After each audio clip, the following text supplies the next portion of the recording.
Today is Wednesday, June 5th, and this is a Fairewinds Energy Education Podcast. Today we are joined by Akio Matsumura, the former Special Advisor to the United Nations Development Program, the founder and Secretary General of the Global Forum of Spiritual and Parliamentary Leaders for Human Survival, and the Secretary General of the 1992 Parliamentary Earth Summit Conference in Rio de Janeiro. We are also joined by Chiho Kaneko, a Fairewinds Energy Education Board member, and Arnie Gundersen, Fairewinds Chief Engineer. Thank you all for being here today. Yeah, thanks for having me. Thank you for inviting me here first time in Vermont. Yes, thank you. Today's discussion will focus on how the accident of Fukushima Daiichi continues to affect the people in Japan. We will explore the efforts made by Tokyo Electric and the Japanese government in the cleanup effort. At the end of our conversation, we're going to take a moment to talk about how Fairewinds listeners can help those affected. There was a famous quote from a Japanese farmer when the accident happened. He said, I am fighting a dragon I cannot see. And I think that's was true then, and it's true now. The people in the prefecture especially, but then also the people in Japan, received very high radiation exposures, higher than the IAEA is willing to discuss.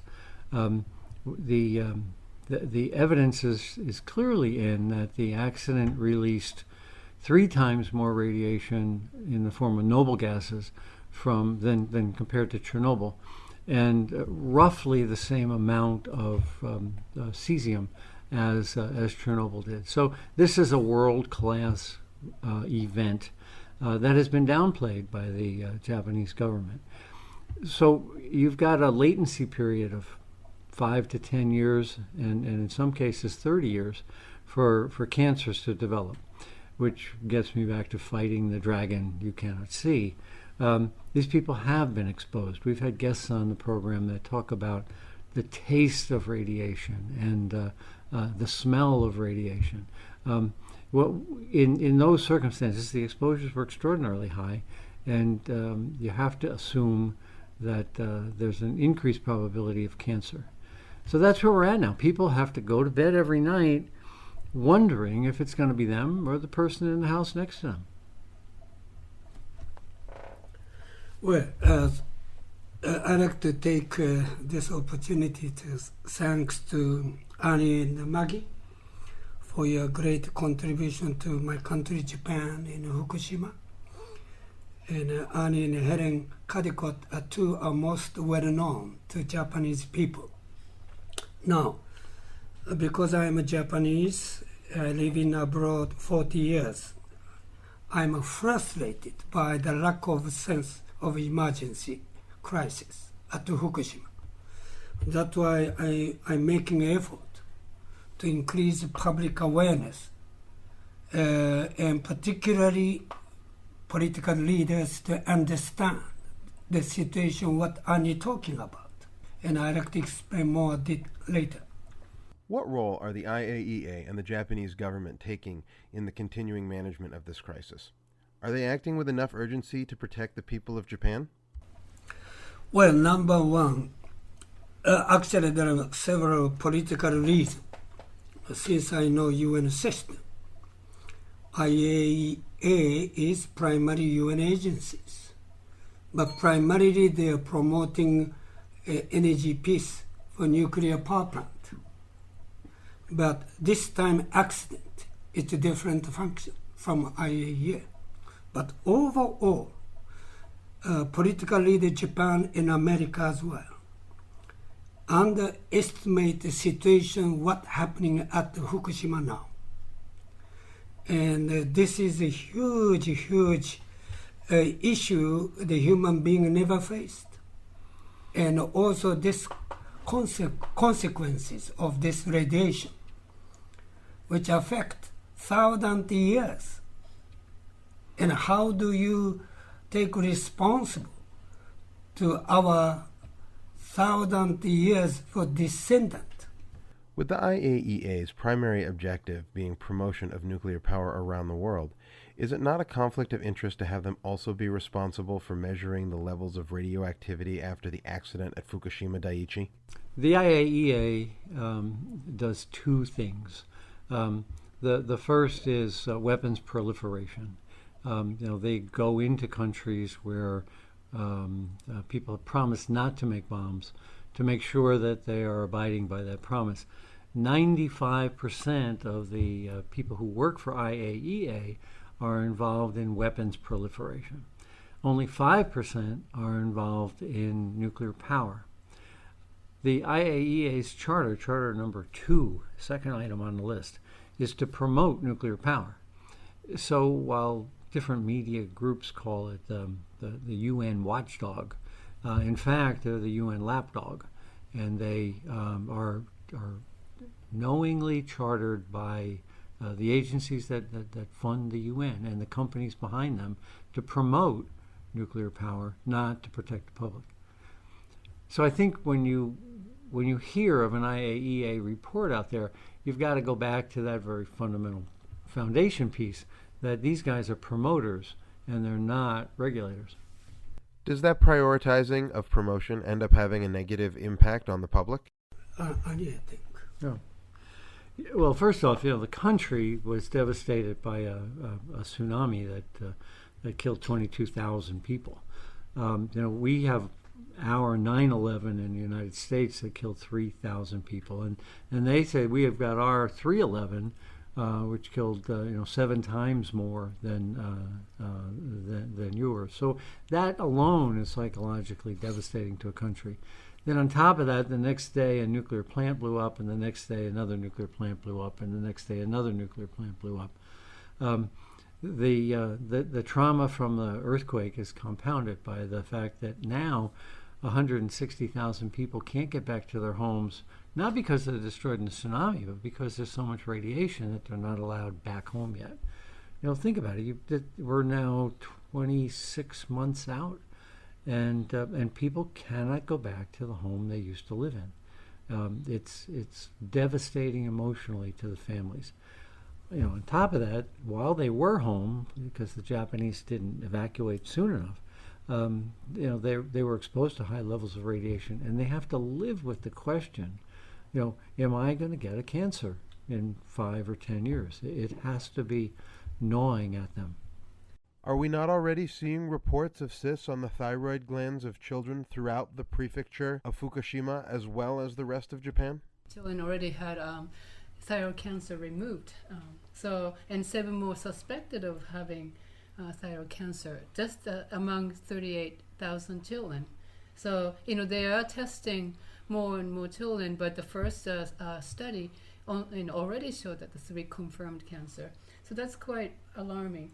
But then what's more concerning is the fact that even today, I just heard on the radio that the UN officially concluded that the cancer derived from Fukushima Daiichi accident will not be increased. I mean, there won't be increased cancer in Japan because of the accident. That was today's report.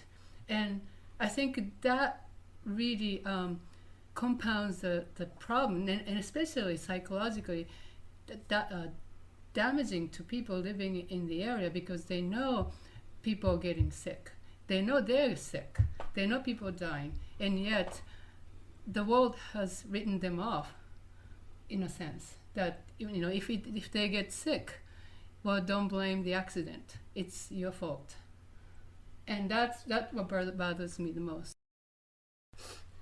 This was already happened before, case after Chernobyl accident, that within 5 years UN, IAEA, conclude the same conclusion, that there was no serious case for children. But after 5 years, 10 years, and now there are so many children suffered from thyroid. So Helen Kaneko said, this doesn't appear until 5 years, 10 years. So it is irresponsible that the UN conclude at this point now. The secret's in the assumptions. I've been saying that since the accident began. 2 days after the accident, a prominent pro-nuclear doctor was out there saying, don't worry, nobody's going to get a cancer. And then he published what he claims to be a scientific story, which supports something that he came to very unscientifically. That's how the industry works. It's important for the industry to say, don't worry, there's not going to be 100,000 cancers. We need to sell you another nuclear plant. And the financial pressures within Japan and within the world to downplay the significance of this accident are absolutely enormous. And that's why Fairewinds is doing what we're doing. We're trying to let the people of Japan know that when they feel sick, it's not in their head. This is a real physical problem caused by that accident. What is the status of nuclear power right now in Japan? Is it still being viewed as a viable form of energy, and are plants still being sold to other countries around the world? Well, current government, Liberal Democratic Party, who the one introduced and promoted this nuclear power plant 40, 50 years ago. Now they come back the government power. So they are exporting a nuclear power plant to Turkey or Vietnam or other countries. And the other part of the status is that within Japan, there were 52 nuclear power plants, or 54 nuclear power plants. Well, Fukushima, Daiichi 1, 2, 3, 4 are never going to come back, so they're down to 50. But also Daiichi 5 and 6 are also in that same category, so now we're down to 48. And they also had Kashiwazaki Kariwa has 7, and they discovered that that's right on an earthquake fault. So what we're seeing is quite a few of the 50 nuclear plants in Japan likely will be unable to start up, even if the ruling party chooses to try to make them start up. Too many of these plants were sited on or near active fault lines. And now, with the new regulator, they finally have somebody with a spine who is telling these plants that you can't operate because you're sitting on an earthquake zone. The electric companies are barking at that scientific approach, right? And they recently, I can't remember which electric company, but recently there was the official complaint from the electric company about the finding by the commission. Yeah, what happens is that there's a lot of money on the line, and you can buy a lot of lawyers and a lot of experts to defend your case. And that's exactly what's happening. The electric companies don't want to lose the asset, and are willing to find a supposed expert who will tell them that don't worry, be happy, there's no danger here. That's exactly what Tokyo Electric did when they knew they were going to have a tsunami bigger than 5 meters. They hired experts who made the problem appear to go away until the problem comes, and then. I also, Arnie, have growing concern nowadays. A seismologist reported last week there is a great chance, more than 70% chance, that strong, huge plate-based earthquake may hit Japan or Tokyo area within 4 years. These are serious issue, additional issue we have to consider. After the big earthquake in Sumatra, which was a 9, we forget that a couple years later there was an 8.5. So we had the 9.3 off of the coast of Japan that caused the tsunami and the Fukushima Daiichi disaster. But when plates move, they move again. Right. And with that second large movement hasn't come yet. Perhaps it never will. But to bet on that is not a good thing, especially considering how fragile Fukushima Daiichi Unit 3 and Unit 4 are. And according to calculation of Robert Alvarez, Unit 4 contain cesium-137 radiation, 10 times more than Chernobyl accident, about 5,000 times of Hiroshima bomb. an entire Hiroshima site, the minimum figure Robert Alvarez calculated, the minimum figure is 85 times than Chernobyl, which represent about 50,000 to 100,000 times of Hiroshima bomb. So you've got an enormous amount of radiation sitting on the roof of a building that's been compromised because it exploded. There's no doubt that the building is not as strong as it was, and in fact there's a bulge at the bottom of a couple of inches called a first mode Euler strut bulge, which is another indication of a seismic problem. We focus on Unit 4 because it has the most and hottest radioactive fuel, but to my mind, Unit 3 is just as bad. It doesn't have quite as much nuclear fuel in it, but it's the one that had the most devastating explosion. So from a seismic standpoint, it's probably more likely to topple. If Unit 4 were to topple, there's more dose consequence. But either way, it's really a bad scenario. You can do two things. You can try to solve it, or you can try to pray that an earthquake doesn't happen.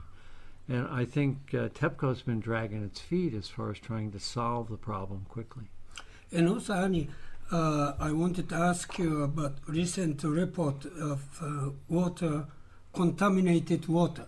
There are 280,000 tons at the site of Fukushima. And I'm sure this is increasing issue and concern of contaminated waters.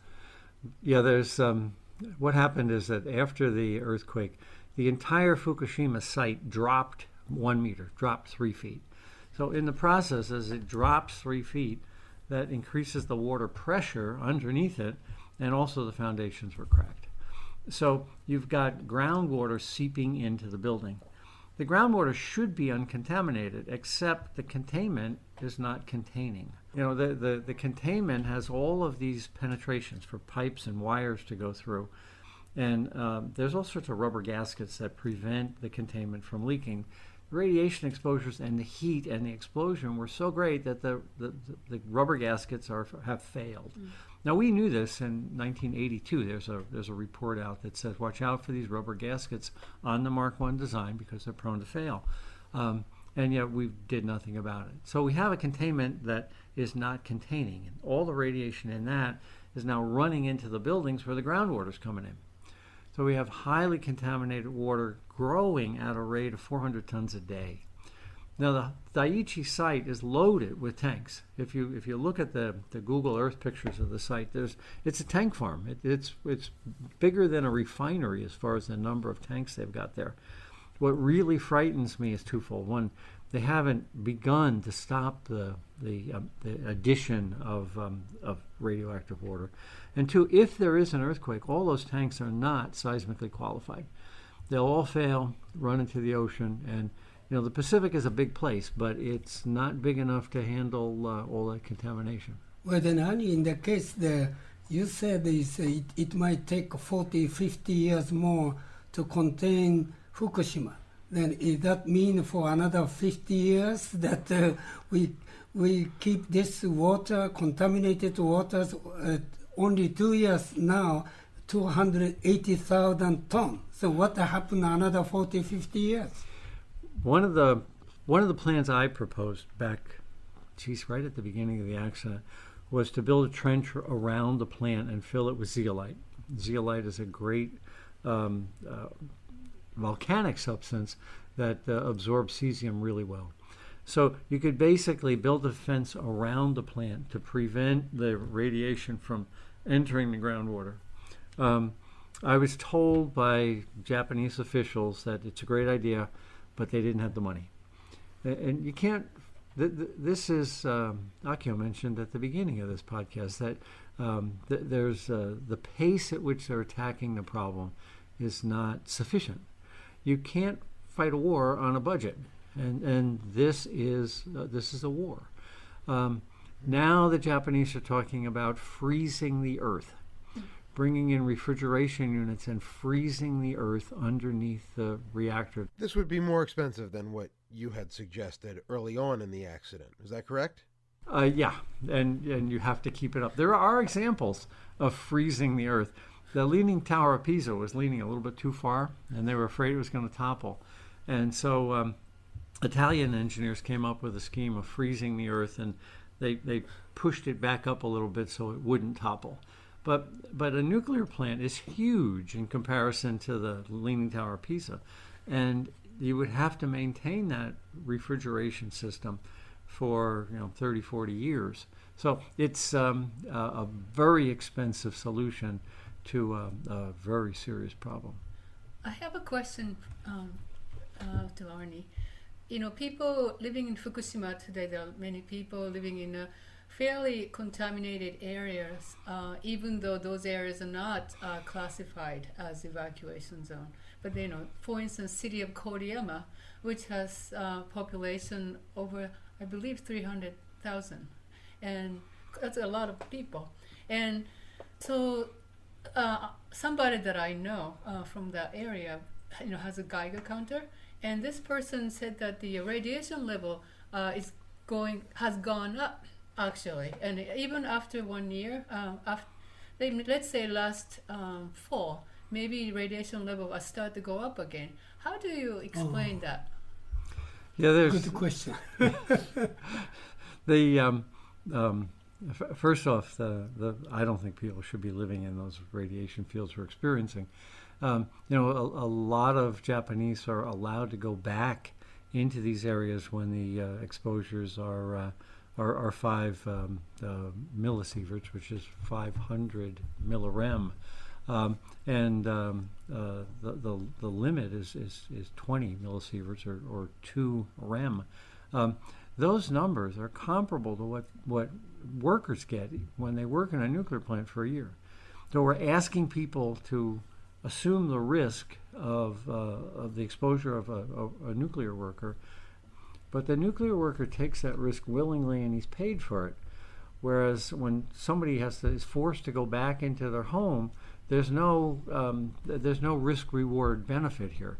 They're not told the risk and they're not compensated for it. What efforts has the Tokyo Electric Company taken to clean up these contaminated areas? TEPCO seems to view its responsibility as the site.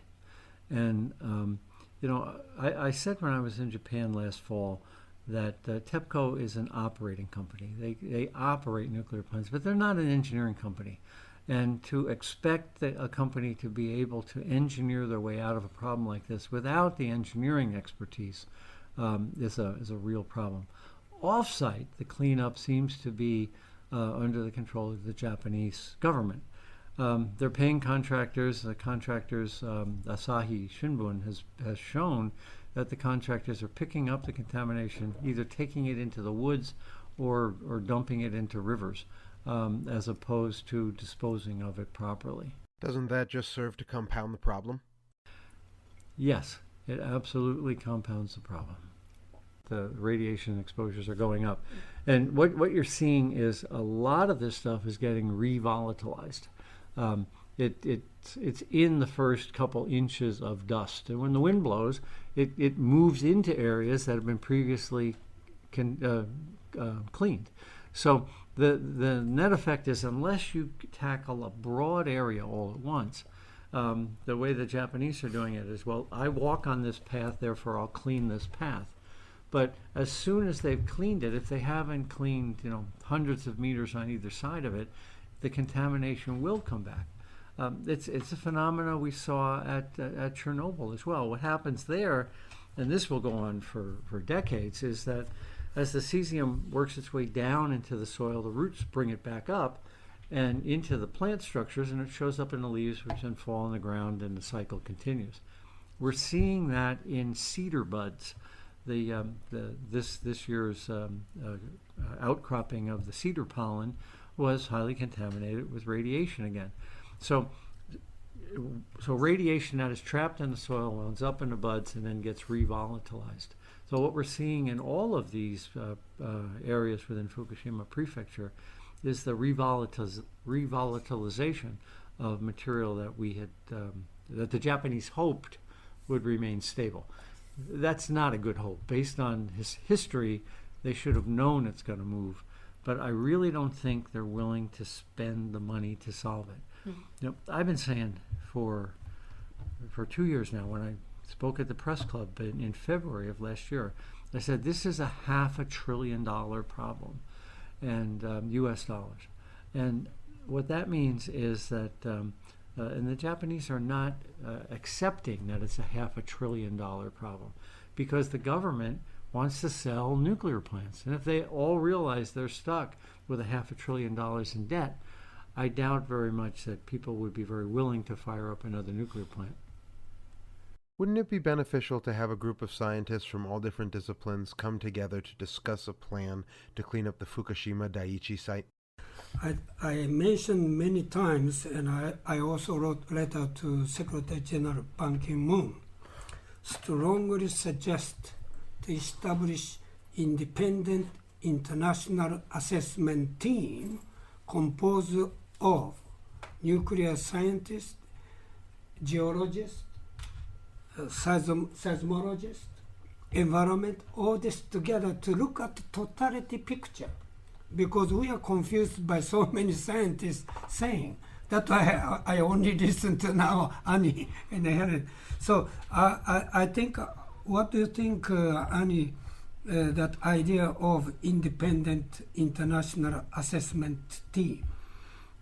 I think an independent assessment team of international experts is critical.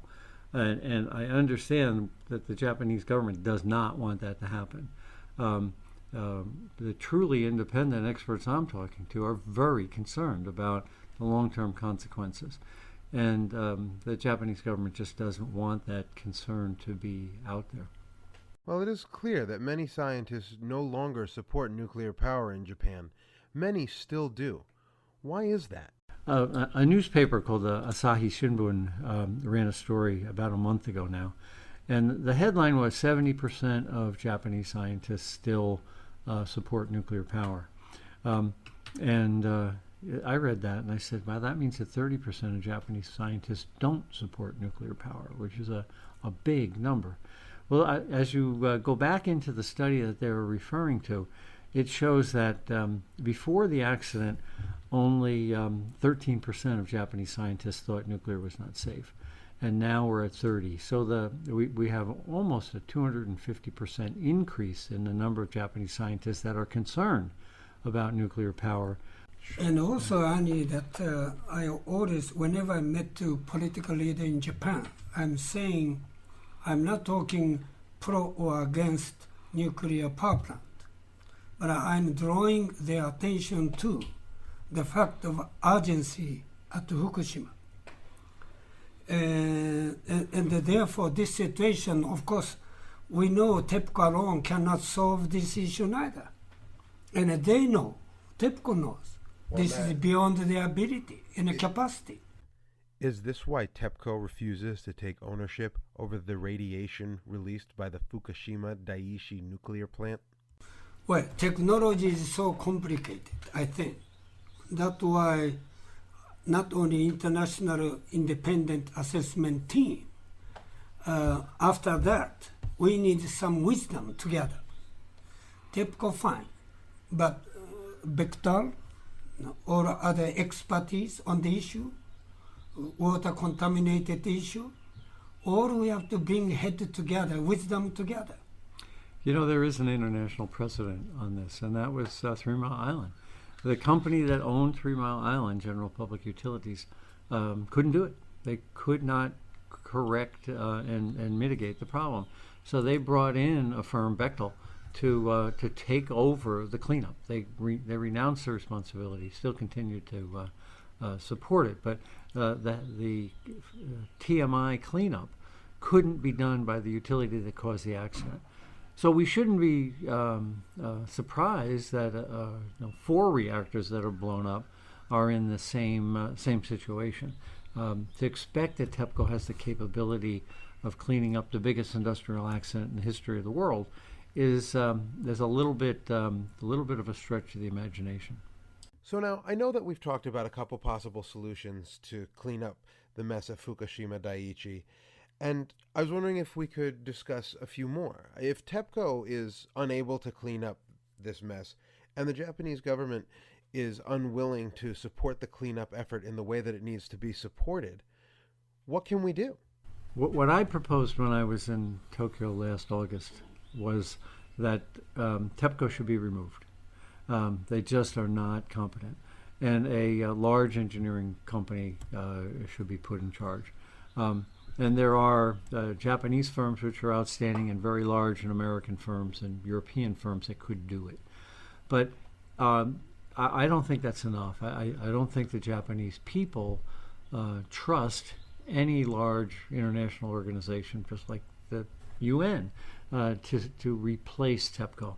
I think there needs to be a group of independent scientists overseeing the international agency.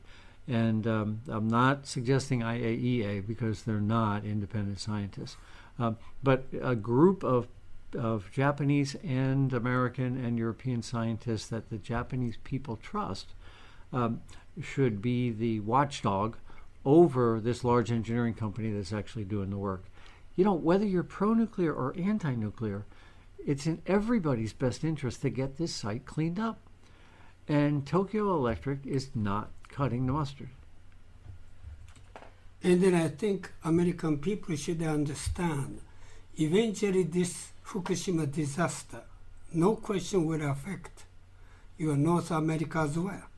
So it is not matter issue of the Fukushima now. It is a global security issue as well. Who is paying for the cleanup in Japan right now? Primarily the government. Yeah. Well, I think so.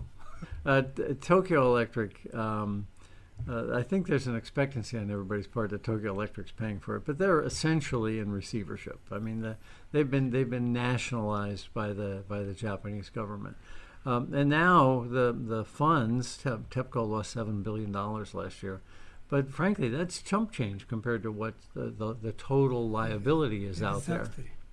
So we're expecting a company with essentially no assets to carry a burden of $500 billion. So what's happening, though, I think, is that the Japanese government is blaming TEPCO, but they're also not giving TEPCO enough money. So you've got a company that's technologically not competent, and you've got a company that may have some better ideas and just isn't getting the money to fund them. So by having an international oversight group, you could put pressure on the Japanese government to free up the funds you need to put the site to sleep. And that effort is inadequate, in my opinion. It's clear that the west coast of the United States will be affected by the radiation from the Fukushima Daiichi nuclear plant. What assistance has the United States government offered Japan in the face of this formidable challenge? Well, number one, let me clarify. We are facing global disaster, catastrophe, you call it. From that perspective, over 40 years, 50 years, or maybe 100 years, we cannot escape from this fact. So that we have to keep in mind. Now, during 40 years, 50 years, 100 years, this radioactive material or water, contaminated waters, any cases, reach out to your west coast as well. And now, if you account on Japan, government Japan, I can assure you now, they do not take serious action. Japanese Prime Minister doesn't have power like your president. Prime Minister is consensus building power, not decision making power. So therefore, I'd like to ask your government, take it to serious consideration to lead this issue and mobilize international community and to look at this issue and all together. Otherwise, I don't see any hope for better solution at all. We've been contacted by excellent American firms that are absolutely frustrated by their inability to get into the Japanese market and offer some great cleanup solutions. So there are Americans chomping at the bit to help, and they are being prohibited by internal constraints within Japan from reaching out to help to solve the problem. But don't you think that the U.S. government has a lot of sway over Japanese government? So in that sense, the fact that Japanese government hasn't made the move almost suggests that that's somewhat of a policy on the part of U.S. government as well, no? Yes. Yeah. Yes. Well, I think I try to avoid any political argument element. I'm making effort to draw the urgency of this issue to the policy maker, both countries, Japan and America. If America remain silent, I almost sure I tell you, 10 years from now, many children, even in your country, may be affected. So I think now the time to bring wisdom head together, to look at this issue, to make better solution. Well, I think what Akio said is absolutely right. But I think people think that if we get involved, it's an anti-nuclear statement. Whether you like nuclear power or not, it's in everybody's best interest to get that site under control. Yes, exactly. Yeah. That seems like it would be common sense.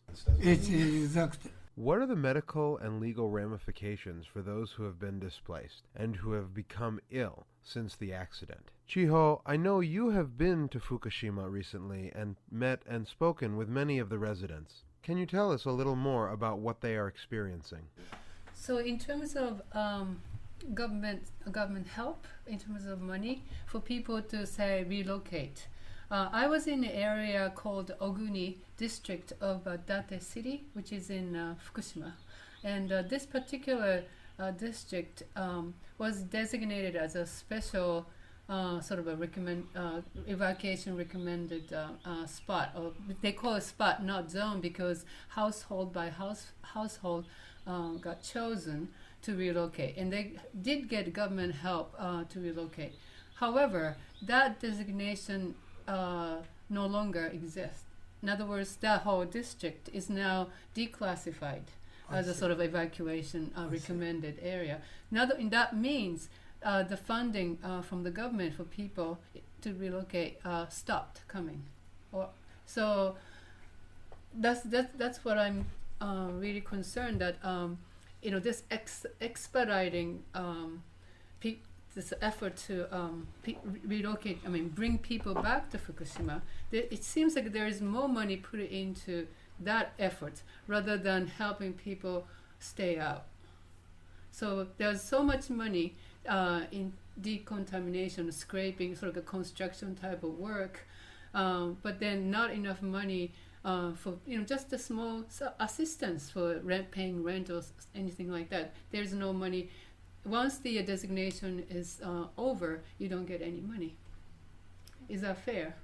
For those who have been permanently relocated and who will never be able to return to their homes or their farms, what kind of compensation have they received from TEPCO and the Japanese government? Well, the woman from Fukushima, from the village of Kawauchi, which was a mandatory evacuation zone for the first, I would say, less than a year, but almost up to a year, the entire village was evacuated.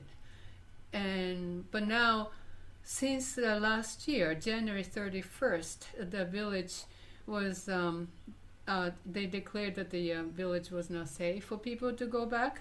So some people have chosen to go back to the village, but according to her, maybe less than 20% of the villagers have returned to date.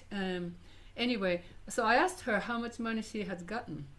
And she said that everybody initially got something like maybe $10,000, across the board. Everybody got just initially, but after that she has not seen any payment from anybody. So she's part of a class action lawsuit or maybe compensation, sort of a action against TEPCO, but she has not seen any money. We have had reports of families being offered as little as $1,600 by TEPCO and the Japanese government when unable to return to their home.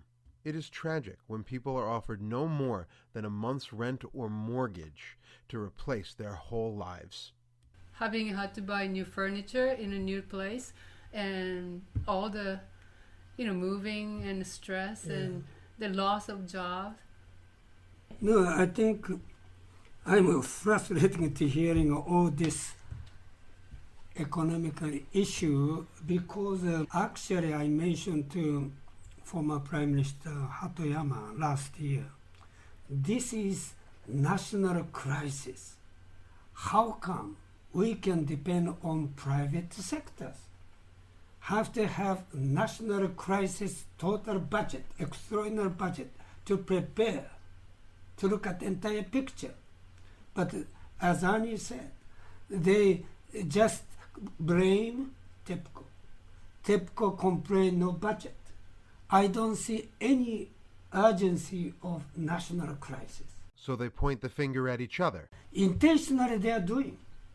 They are not stupid. They know. They know. That's why I told to former Prime Minister Hatoyama, this is a matter of national crisis. Absolutely. You cannot depend on private sector.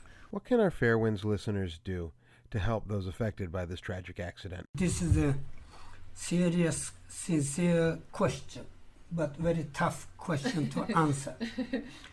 Only I like to say is, number one, you, Arnie, and Maggie demonstrating a good example. You are doing for Japan and the rest of the world. And this sincere issue, attitude, very powerful in my country. Therefore, I like to suggest all other country, nation, at whatever level, high school, university, whatever level, they should also educate their leaders. This is the issue of human survival issue, not only now Fukushima issue. I completely agree that the education, educating oneself and educating each other, because including myself, I did not know anything about radiation until the accident happened. And but it's not impossible to learn, and we have to learn because we are living with that today, regardless of where we are. So the onus is on each of us to learn more about it. And then I think it's scary in a sense, and yet I think by learning, you will probably see what the next step should be taken. It will come to. Yeah, it's Kaneko-san, as I said, I worked 40 years UN International. We never talk of consequences of this disaster for 100,000 years pattern.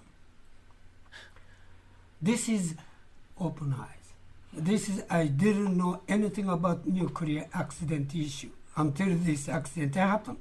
But I didn't realize we are taking responsible for 100,000 years for our descendants. We cannot escape from the fact already. When you turn a nuclear power plant on, there is no off switch. The heat remains for 10 years, and the radiation remains for 100,000 years. So you can't change your mind. Throwing that switch on is a 100,000-year commitment. There is no off switch with nuclear power. So in another word, we produced a car automobile car without a brake. Many scientists say, Akio, we learn from mistake. Yes, it is true. Science technology developed from mistake. But I learned nuclear accident is different. For 100 years, you cannot learn from mistake. It's too late to our descendants. In closing, we would like to thank our guests for being here today and for lending their voice to this incredibly important issue.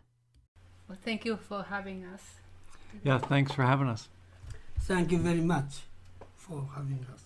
This has been a wonderful opportunity for the listeners of the Fairewinds Energy Education Podcast to better understand the continuing struggles with the Fukushima Daiichi nuclear plant. Thank you for tuning in this evening. My name is Nathaniel White-Joyal, and this has been a Fairewinds Energy Education Podcast.